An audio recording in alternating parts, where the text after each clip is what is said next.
All right, now let's get to the big news of the day. In many ways, there are no longer separate conflicts in Iraq and Syria, but rather one sweeping insurgency that is ripping through the region. The group at the center of the fighting is taking aim at Baghdad, and the weak centralized government there struggling to keep the country together. Thousands of Shiite civilians are pledging to fight back against Sunni militants, setting the stage for a civil war split along religious lines. Those Shiite volunteers would fill the vacuum left by the Iraqi armed forces, many of whom dropped their weapons and scattered as fighters advanced. In fact, several soldiers in the capital are now wearing street clothes under their uniforms to make for a quick escape. The U.S. spent, as we all know, at least $25 billion arming and training those troops. And in the cities already overrun, the militants have banned cigarettes and alcohol. They've ordered women to stay indoors. They're threatening to kill anyone who doesn't renounce the government. Reports say Iran, which is aligned with Iraq's leadership, is sending in reinforcements to help battle the Islamic extremists. It is a serious crisis for the Obama administration, which, according to the New York Times, is, quote, groping for a response. President Obama is considering airstrikes, which would essentially re-engage America in a war he declared over back in 2011. The main group leading the insurgency, known as ISIS, aims to establish strict Sharia law in the region. They've joined forces with supporters of Saddam Hussein, who were purged from the Iraqi government after the U.S. invasion. Let's bring in NBC News national security analyst and former director of the National Counterterrorism Center, Michael Leiter. So many different questions to ask. I guess the first would be, we're already seeing in what I just reported the regional implications, but if Baghdad were to fall to the ISIS, what are we talking about here? Well, Mika, I think your opening captured it perfectly. We no longer have a Syrian conflict. We no longer have instability in Iraq. We have a true regional conflict. And I think Iraq is well down the path to being splintered now between three different elements: the Kurds in the north, the Shia in the south, and the Sunnis across the central region. I don't think Baghdad's going to fall, but I also don't see any likelihood of an end to the violence, or I see a much greater likelihood of broader sectarian conflict in Iraq over the coming days. Michael, it's Willie. The president said yesterday, I'm going to read a quote to you, "It's fair to say there will be some short-term immediate things that need to be done militarily." The way you look at it, what kind of obligation, if any, does the United States have to step in here?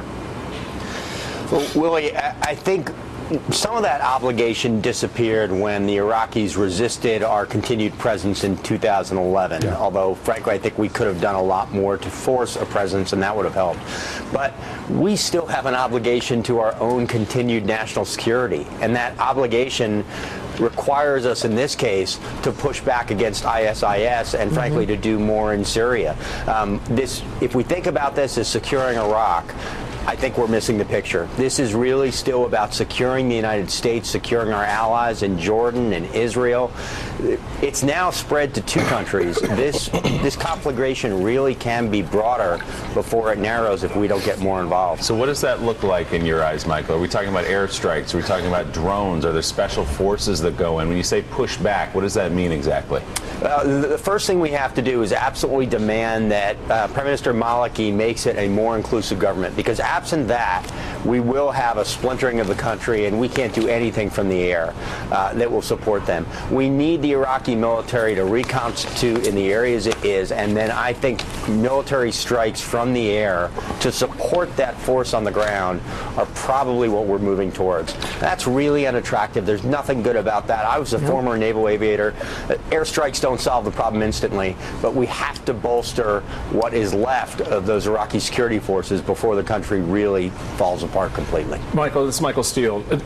Going on that vein, where's the energy for that? I mean, you have the administration that has largely said we're done. We've pulled out. We've hands off. The Maliki government is largely insufficient, I think, to this task. So you said Baghdad won't fall. I mean, I don't see the evidence that really supports that notion long term. Yeah. Do you? Michael, I'm trying to find something optimistic on Friday the 13th here. I don't entirely disagree. Listen, this country was badly broken after the invasion. The passivity, I think, in Syria over the past 2 years has allowed ISIS to grow.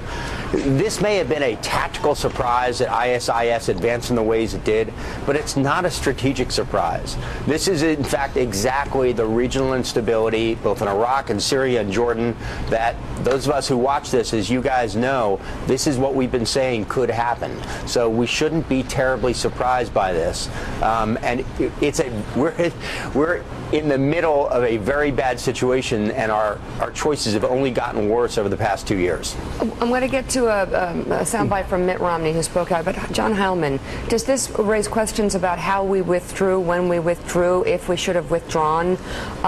It doesn't raise questions about whether there is a big controversy, obviously, about why we went in. Yes. And could you also raise the question of we should have never gone in? Well, certainly the long-term historical question, and many people and Democrats even now are looking back and saying, in the end, all of this goes back to the original sin of ever having gone into Iraq in the first place. Once we had gone in, there was a time in which we were going to have to come out. Right. And whether we came out a year ago, 18 months earlier, 18 months from now, this seems like it was predicted and predictable, and now it is happening. So I'm not sure that the exact precise timing would have mattered very much. How we dealt with the Maliki government might have changed things slightly. How we're tiptoeing around Syria, how we're trying to get out of Afghanistan, how we're now being pulled back into Iraq. It does raise the question of, how you can't engage in these countries and expect it to end at some point. Yes? Who's talking to me? Mika, this Yes. is Gene. Yes. I wanted to, if I might just slip in two little questions for Michael Leiter. One, as big a problem as this is for us, isn't this a bigger problem for Iran? Right. Which kind of had what it must have thought was a fairly compliant client state next door. Maliki was very friendly with them, and all of a sudden they've got this Sunni insurgency that they've got to deal with. They're sending in reinforcements. And second, is this in fact part of a larger sort of Sunni-Shia conflict that could spread wider? Gina, I think you're absolutely right. This is not good for Iran, except it does give Iran an opportunity to show how important it is in the region.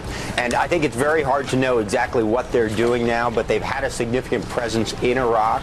My expectation is that the Quds Force and the intelligence services are reinforcing that. So they're becoming a regional player here. And that goes to your second point, which is other countries in the region, in particular Saudi Arabia, are terrified of the Iranians playing such a role. So this is just another example of how that sectarian divide, which NBC's Richard Engel has done such great reporting on this over the past couple of years, the sectarian divide that we saw in Iraq, that we see in Syria, that we have the rivalry between Saudis and Iran, this is heated up to probably its worst point in 50 years. A lot of people jumping in on this conversation. Mitt Romney actually spoke out about the situation in Iraq. Here's what he had to say. All these decisions made in the past puts us in a very difficult position now, frankly, with very poor options. This is the consequence of a president that did not take the right actions at the time opportunity presented itself. His foreign policy is what has led to these crises all over the world. And trying to recapture the lead and keeping these kinds of things from happening is going to be a real challenge. And gosh, I hope the president's able to do that in his last 2 years. I don't know how we can go on with the country not having the kind of leadership that it needs. Sam Stein, let's be clear, all these problems Mitt Romney talked about go back to George W. Bush, the previous president, and now were inherited by President Obama. At this point, you're sitting there, you're covering the White House. What is the White House thinking? What are their options right now? They are exploring their options. I talked to a few people in the administration. Obviously, anything but boots on the ground is being contemplated. One official told me that they're looking at kinetic options, but every one of them is a pretty bad option. If I could just go through a few. Airstrikes, for instance, are very difficult to execute at this juncture because we don't have bases in Iraq from which to launch them, so you'd have to figure out how to do that. Drones, same problem. Arms shipments to the Iraqi government and military would seem logical logical except for the fact that the Iraqi military is folding like a cheap suit when confronted by these militias. You have CIA operations that are probably contemplated right now. It's complicated, obviously, as well. And then there was Carl Levin, the guy who runs, the senator who runs the Armed Services Committee, who made the point that anything you do in the short term, military-wise, doesn't really solve the long-term problem, which is bigger, which is that you need the Maliki government to be more inclusive. You need to have more, a stronger military, obviously. So if you do push back ISIS in the short term, it doesn't solve anything.